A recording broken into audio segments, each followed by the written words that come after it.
उपस्थित सभी को मेरा नमस्कार और श्री राधे। मैं Satyam Pandey Galgotia university school of education से आज यहाँ पर एक किरदार प्रस्तुत कर रहा हूँ, जिसका शुभारंभ एक श्लोक से करता हूँ। अश्वत्थामा बलिवत्सो हनुमानश्च विभीषण कृप परशुरामश्च सप्त एव चिरंजीवित।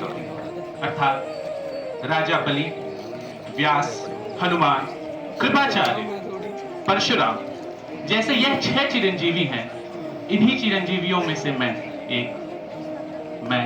परशुराम, मैं अश्वत्थामा। मुझ पर यह आरोप लगाया जाता है कि मैंने छल से पांडवों के पुत्रों का वध किया। रात के अंधेरे में पांडवों के पुत्रों का वध किया और इस वजह से मुझे कल युग तक दुख, पीड़ा और त्रासदी का श्राप मिला। परंतु कोई ये नहीं जानता कि यह श्राप मुझे क्यों दिया।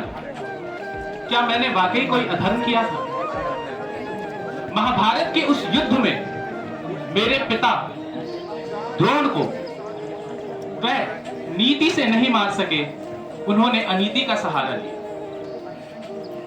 एक गज जिसका नाम भी अश्वत्थामा था, उसका वध करके मेरे पिता को धर्मराज कहे जाने वाले युधिष्ठिर ने असत्य कहकर यह कहा कि आपका पुत्र अश्वत्थामा मारा गया। परंतु कभी असत्य न कहने वाले धर्मराज ने भी असत्य कहा और मैंने उसी आवेश में पांडवों के उन 5 पुत्रों को भी मार डाला। और कुछ विद्वान तो कहते हैं पितरस्य क्रोधास्मन्य युद्धे हत्वा निपातितम नहतम दोषम प्राण भिशंति धर्माज्ञा धर्मार्चिता। अर्थात अगर कोई पुत्र अपने पिता के हत्यारे के लिए क्रोधवश कुछ कृत्य करता है, अपने पितृ धर्म का पालन करता है, तो उसे पूर्णतः दोषी देना, पूर्णतः दोषी कहना अनुचित है।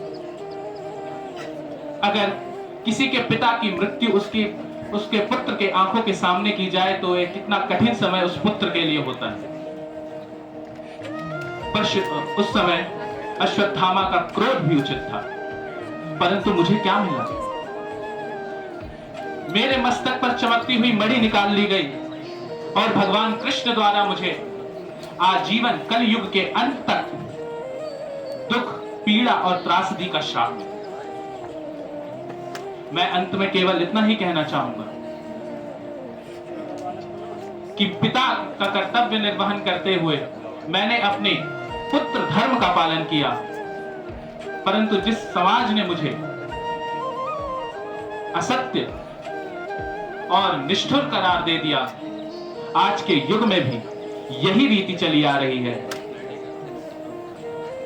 और मैं यही कहना चाहूंगा कि भले ही मैं आप लोगों की नजर में एक दोषी हूं, परंतु अपनी नजर में मैं एक पितृ भक्त हूं और अपने पिता के लिए जो मैंने किया उसे करने में मैं कोई गलती नहीं समझता। धन्यवाद।